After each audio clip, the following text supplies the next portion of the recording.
Xi's climate announcement, a disappointment, not a breakthrough. This article was written by Biniaz and read by an automated voice. Published on September 29, 2025 by Just Security, an essential resource for those shaping a just and secure world. President Xi Jinping appeared virtually at the UN Secretary-General's Climate Leaders event on September 24th to announce China's long-awaited next Nationally Determined Contribution, or NDC, under the Paris Agreement. It sets an economy-wide target of reducing greenhouse gas emissions by 7 to 10% below peak levels by 2035, along with several other targets.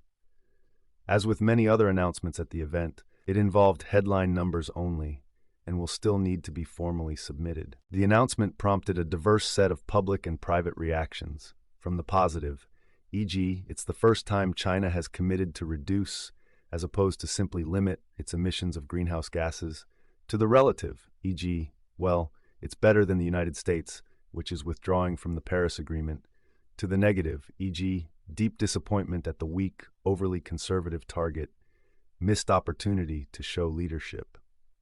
A user-friendly analysis produced by the Asia Society is here. At and around the UN event, the chatter regarding the announcement was generally negative. Although expectations regarding China's NDC had been tempered in the weeks leading up to the event, the announced target was even lower than expected. There were gasps in the audience when the numbers 7 to 10 were first uttered. While there was relief that the target for the first time includes all greenhouse gases, not just CO2, there was also consternation about the baseline, given that the percentage reduction relates to an undefined base year, peak levels, which could be in the future. Many countries, big and small, came through with ambitious NDC submissions or announcements both at and before the UN event, and these efforts should be acknowledged.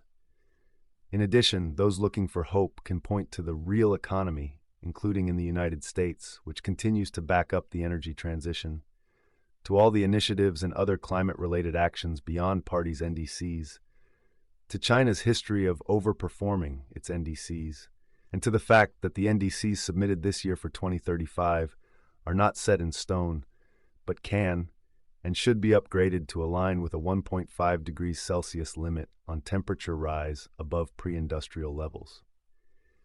At the same time, China's announcement, coupled with the U.S. withdrawal, has alarmed many in terms of stalling momentum at exactly the wrong time. NDCs, where we started and where we're headed. By way of background, the Paris Agreement requires parties to update their NDC emissions targets actions every 5 years.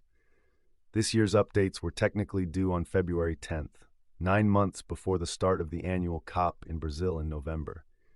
Many parties, including China, missed the deadline, and the UN event was scheduled as a de facto new deadline for late NDC announcements.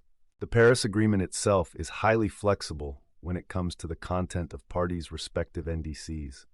They are, by definition, nationally determined, and there would not likely be a Paris Agreement had it been overly prescriptive when it came to the content of NDCs. The agreement does include various procedural requirements, such as when they need to be submitted and which clarifying information needs to accompany their submission. Yet the Paris regime has not been static. The parties have incrementally, through various decisions, created certain non-binding yet significant expectations regarding the shape of NDCs.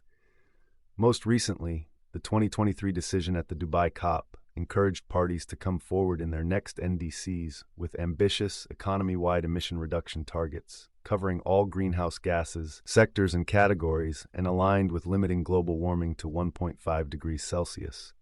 Paragraph 39. While not changing the nationally determined nature of NDCs and mindful of parties' different national circumstances, this creation of a link between NDCs and a 1.5 degrees Celsius temperature goal was quite groundbreaking.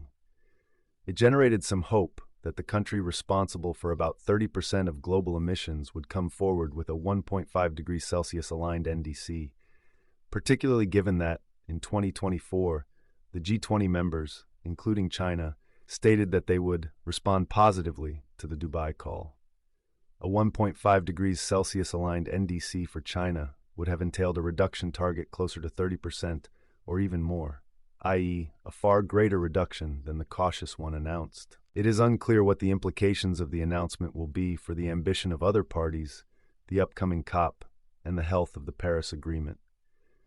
At a minimum, it is likely to intensify the call for COP30 to somehow respond to the NDC gap, i.e., what is bound to be a sizable delta at this stage between the aggregate NDCs and the level of reductions needed to keep a 1.5 degrees Celsius limit on the table. Thank you for listening to this article, published on Just Security.